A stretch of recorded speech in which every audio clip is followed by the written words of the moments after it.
I'm Erin, I'm the content manager at APMP and you're watching On the Record with APMP. Today I'm joined by Danelle Morrow and she's here to talk to us about the evolution of the bid and proposal profession. When it comes to the space that bid and proposal professionals occupy in their organisations and in the wider profession, we've been experiencing a little bit of a shift over the last few years. From where you stand, how has the role of a proposal professional evolved? Yeah, well, the role of proposal professional has evolved dramatically, particularly with more momentum over the past few years. It has transitioned from being a misunderstood administrative function to being key strategic business partners. Mm-hmm. And that really has a ripple effect in three primary areas. So the first is that proposal professionals are uniquely positioned to influence company roadmap, to harness the power of technology and institutional knowledge, because we have a front row seat and there is not a function across any company that a bid and proposal professional doesn't touch. So now with the convergence of AI and the evolution, we have freed up time to move away kind of the mundane tasks and become even more strategic than we were and serve a seat at that executive table. And we've spoken a little bit before about how you've personally seen this evolution in your own career and how there's kind of that before and after shift. Yeah. Could you talk a little bit about that? Yeah, well, I've been practicing this craft for a long time, many years. And early career, I didn't know what I didn't know. I played it small. I played it safe. I dimmed my light to make others feel more comfortable. And I didn't realize the plethora of resources and opportunities that was out there. But the one thing I had going for me is that I was very curious, I was eager to learn, and I became a student of this profession. I studied it inside and out, and I really worked on cultivating relationships. So through those two things of diving into the plethora of resources, particularly through this association as well as other areas, and leveraging relationships, I then went through a transformational phase where I started playing bigger. I started understanding how the business operates, the role that we play, and how to articulate that story in a better way. You know, we've all heard the story of, oh, I never really intended to practice this craft. I fell into the position. And yes, that is true. And we don't need to eliminate that. But how are we telling the story beyond that? Like, I didn't intend to pursue this profession, but I intended to stay. Yeah. Because I see an opportunity. We have a front row seat at the voice of the customer, unlike any other function. Marketing may have a great touch point on the customers, and they do, but ours drills down even further and even more specific. We also harness content that tells a compelling story that encourages and persuades buyers to make multi-million-dollar decisions. And through that institutional knowledge, we have the ability to monetize it. And there's really, we're just on the precipice of this opportunity, and we have such an exciting future.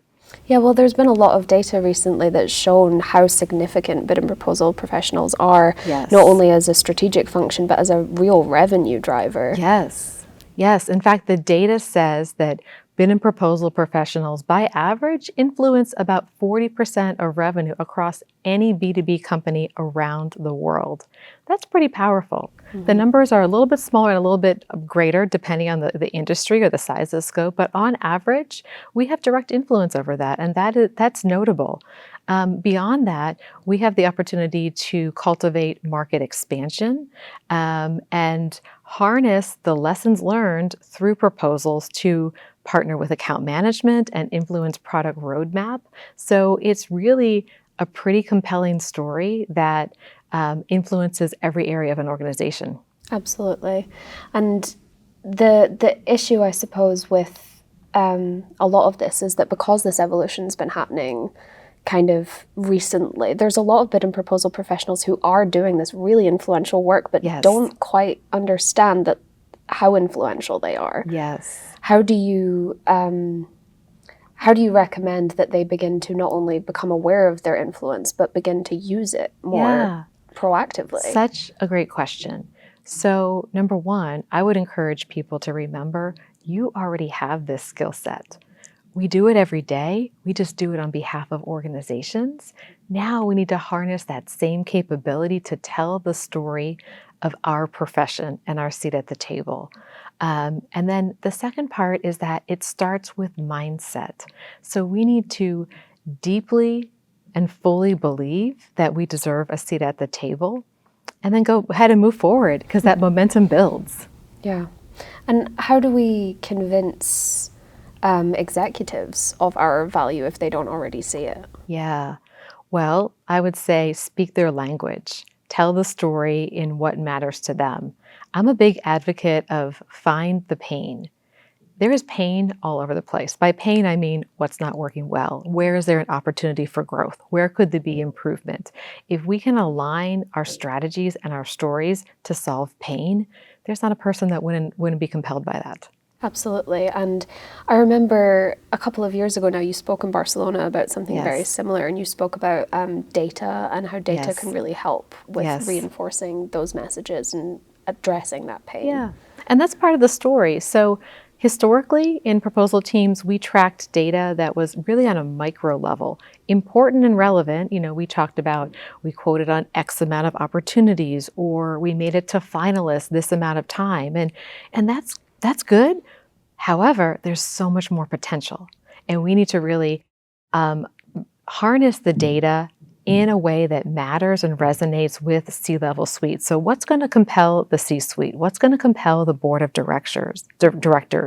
Is it our market position? Is it the revenue that we're earning? Is it the accounts that we're retaining and saving? Is it the story and the narrative and the branding? Like, if we start to put metrics around those things, and there are teams out there already doing it, it tells a more compelling story, and the data speaks for itself. So for our viewers at home who are listening to this and who are getting excited, what can they do today to get moving on this? Yeah, I would say keep it simple, adopt that mindset, really believe that you can, and then take a step forward. So run this opportunity like you would a proposal.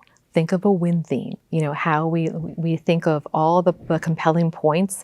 We can craft this story of your proposal team or of you as a professional the same way we run a proposal, with compelling win themes and data-driven strategy. That's so interesting. I feel like in so many ways, proposal professionals are so uniquely placed to do this well, because it's essentially what they're doing every day. Yes, exactly. Yeah, and what we haven't harnessed is that institutional knowledge. So if you think across companies on how much information is out there, on data, on statistics, on every area, product information, human resources, whatever the products and features that we're selling, there is no other place that serves as a central hub for all of those areas of the company than proposals. And we're keeping it fresh, we're keeping it current and up to date, and in many institutions, that knowledge can be monetized. So there is such an incredible opportunity. Absolutely.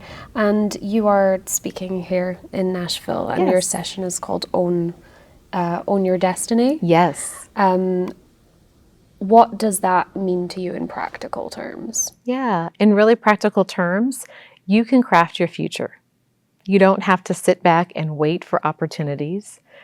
You can carve out the career path that you desire and really have a dream, a career that really wows you. It is possible. I didn't think it was, because many years ago, I never would have seen myself in this position. I've been able to achieve heights that I didn't think was possible. I have run proposal teams across many countries, many continents. I've influenced and managed a proposal pipeline as large as $6 billion US. I've managed hundreds of employees. And the me that started out in this craft years ago could have never envisioned that. But I learned how to advocate for myself, and I learned how to advocate for my team through a lot of the resources of this association. And then I harness that in a positive direction. And if I can do it, anybody else can do it.